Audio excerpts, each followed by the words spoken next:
Bismillahirrahmanirrahim. For today, we are going to speak about the definite integral and its properties. The definite integral is just a normal integration given by f of x dx.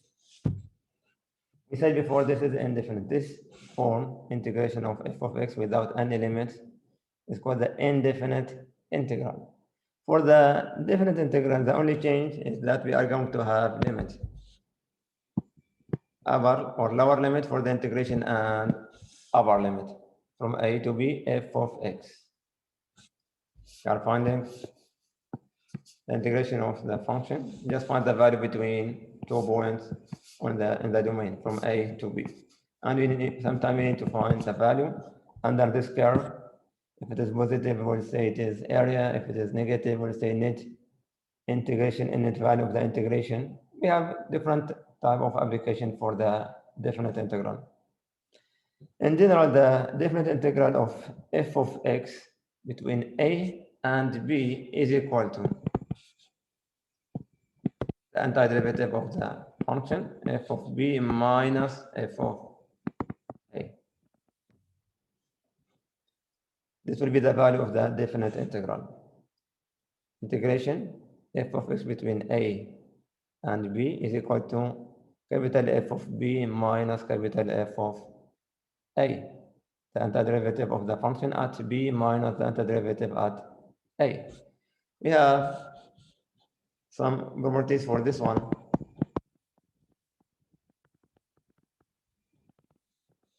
Number one, B1.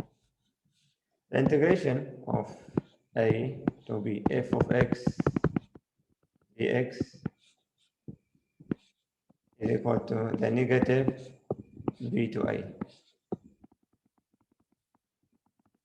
Reverse the limit, we have to multiply the integration by negative sign. It's minus the integration from b to a, b2. Integration of the function from a to a is equal to 0. The upper limit and lower limit are the same, then the integration is equal to 0. Well, it is very clear, because I will have f of a minus f of a. This is equal to 0. Third one.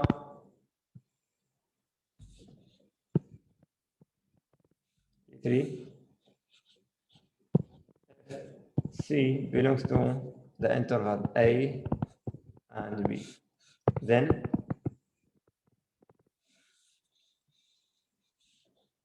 integration of the function from a to b f of x can be broken down into two integrations. This will be from a to c f of x dx plus integration from c to b f of x dx.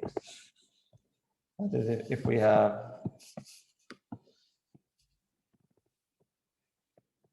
a to b and we have some constant c between a and b, then the integration from a to b is equal to this integration plus this integration from c to b, from a to c plus integration from c to b. These are the main properties for the definite integral, plus the properties of the indefinite integral. If I have constant multiplied by the function, I can take it out. Also, if I have f plus g, let me write this one, b4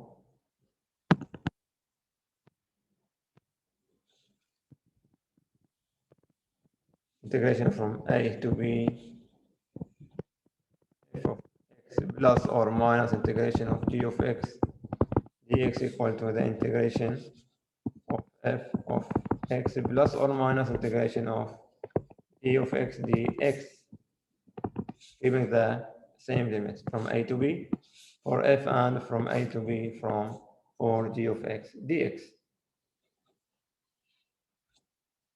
These are the properties. Let's have some example now. evaluate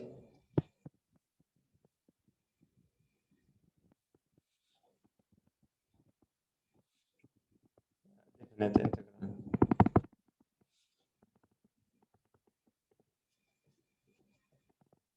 Also, it's worth to mention that the value for the definite integral will have some real numbers. We're speaking about some values. But for the indefinite, we are looking for functions. In general, the value of the definite integral is a value, real numbers. But the values of indefinite integral, these are functions. We are looking for the functions. Now, evaluate the definite integral. Number one, I have this one, x square minus 4x plus 1, the x between 0 and 2. Let's find the value for this definite integral. We can forget about the limit of the integration and just integrate the function. Integrating the function will give me x squared is 1/3 x to the power 3. We said that for the integration, we add 1 to the power. Add 1 to the power of x. So it is x to the power 3 divided by 1/3. Plus 4 or minus 4 x to the power 2 divided by 2 plus x. Now I need to find the value for this one from 0 to 2. Means replace x by 2 first and then replace it by 0. It will be 1/3 multiplied by 2 to the power 3 minus 4 divided by 2 is 2 multiplied by 2 to the power 2 plus 2. This is the value of the upper limit. Replace x by the upper limit minus. Now use the lower limit. It will be 1/3 multiplied by 0 minus 2 multiplied by 0 plus 0. Replace x by 0. This is the idea of the definite integral. We are evaluating the integration or the function after the integration. After we integrate it, we replace x by the upper limit first, minus the value at the lower limit. And this will give me 8/3 minus 8 plus 2. The other one is equal to 0. So this will be minus 6. This is 3. I will have 8 minus 18, which is equal to minus 10/3. So the value of this integration is minus 10/3. So this is the value of the definite integral. It is minus 10/3. Let's take one more. Number 2.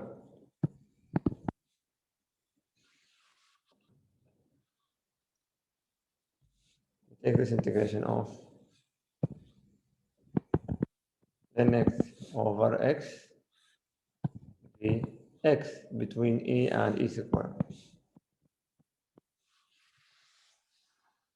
And integrate this function, then x divided by x. This is not a polynomial. It is not a trigonometric function. So either I will use integration by substitution or integration by part. Notice one thing, that this is 1/x. 1/x is the derivative of ln of x, which means I'm going to use the integration by substitution.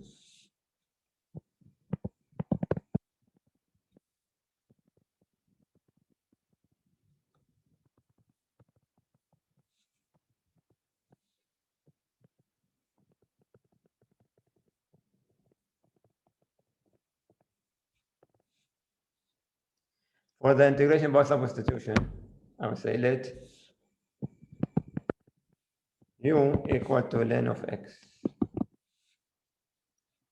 Let u equal to ln of x, which means du equal to 1 over x dx, or dx equal to x multiplied by du. So the integration now will be ln of x is equal to u multiplied by x times dx is equal to x du.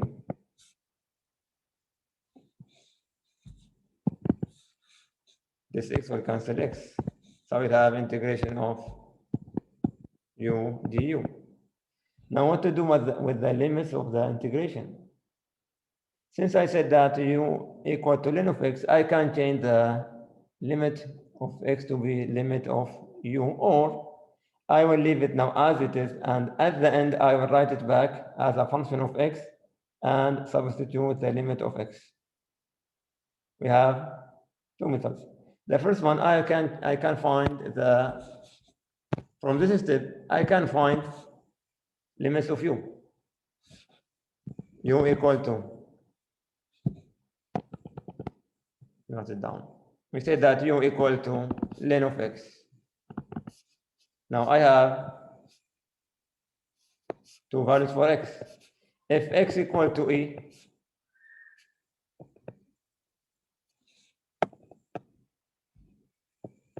this means u equal to ln of e, which is equal to 1. If x equal to e square, this will give me u equal to ln of e square, which is equal to 2. This will be the new limit for the integration.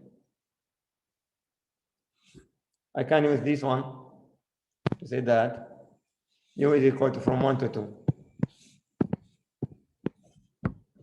u du.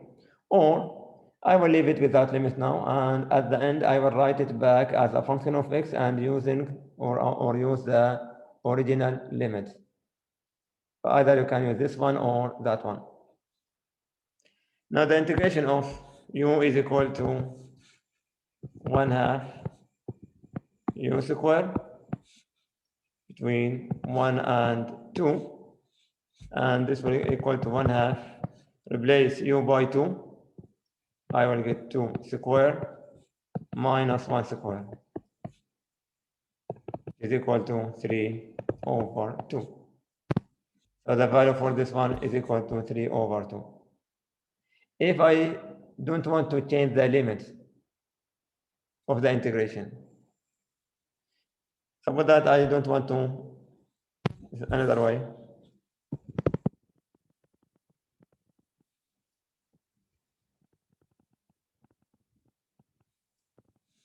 Suppose that I want to find only the integration of du, and it is equal to 1/2 u squared.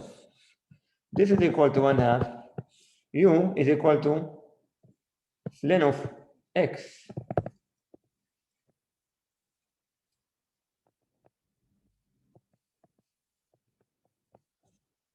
One half u squared, I can write u back as it is because u is equal to ln of x.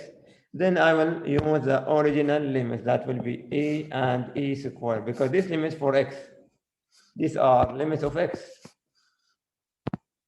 This is x and this is x. So either I will use integration by substitution, integrate for u without changing the limit and write it back at the end and use the original limit, or I will find the limits as a part or as values for u. Then use them without writing the function back to its original form. Now this one is equal to 1/2. Now replace ln of x or x by e to power 2.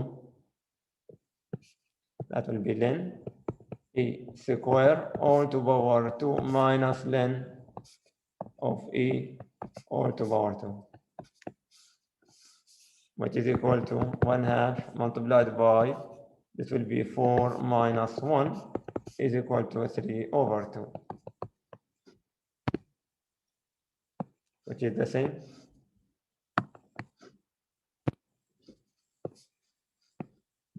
So these are the two types of using the limits of the integration. Either write it back as it is and use the original limit, or leave it as a function of u, but we have to change the limit. Write the limits as values for u. We take another one.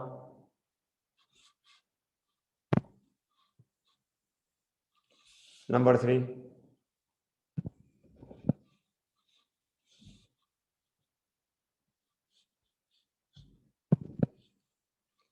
Take this integration 1 over square root of x multiplied by sine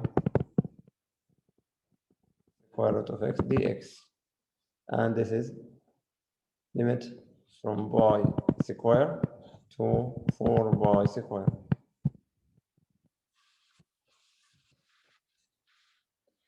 We know the integration of sine x, but sine square root of x, any change in the angle, use integration by substitution to simplify it. Since the angle of the trigonometric is not x, this is not x, it is the square root of x. In this case, use integration by substitution. So you can say by integration or using integration by substitution.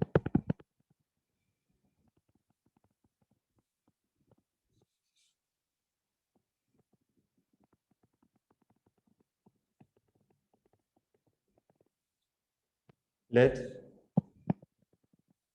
u equal to the angle of the trigonometric function. Let u equal to square root of x.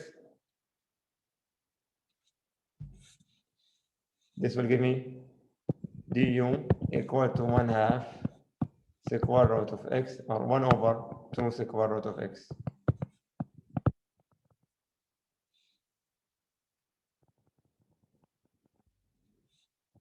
One half square root of x or dx equal to 2 square root of x du. What's this one? Dx equal to 2 square root of x du. Now for the limit, if I want to change the limits for of x, I have this one. If x equal to the upper limit, which is 4 by square, this will give me u equals square root of 4 by square, that will be 2 by. This will be the upper limit. For the lower limit, x equal to by square will give me that u equal to square root of by square is equal to by. So these are the new limits for the integration. The integration now can be written as integration with the new limits by and 2 by.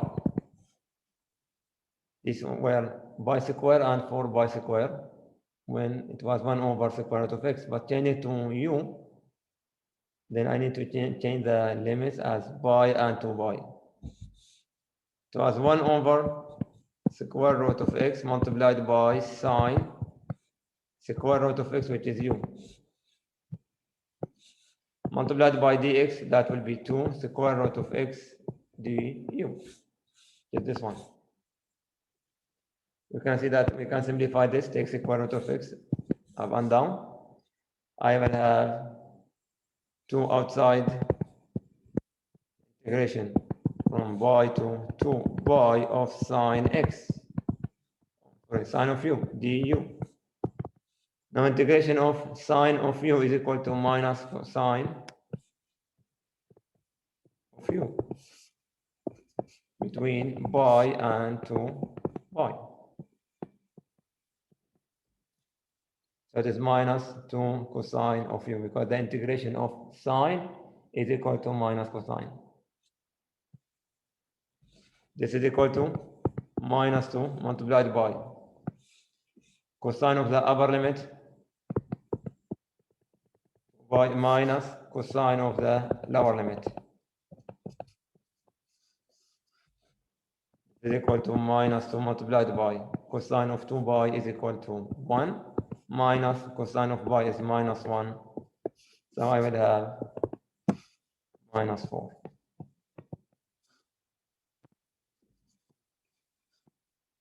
So the integration of this one equal to minus 4.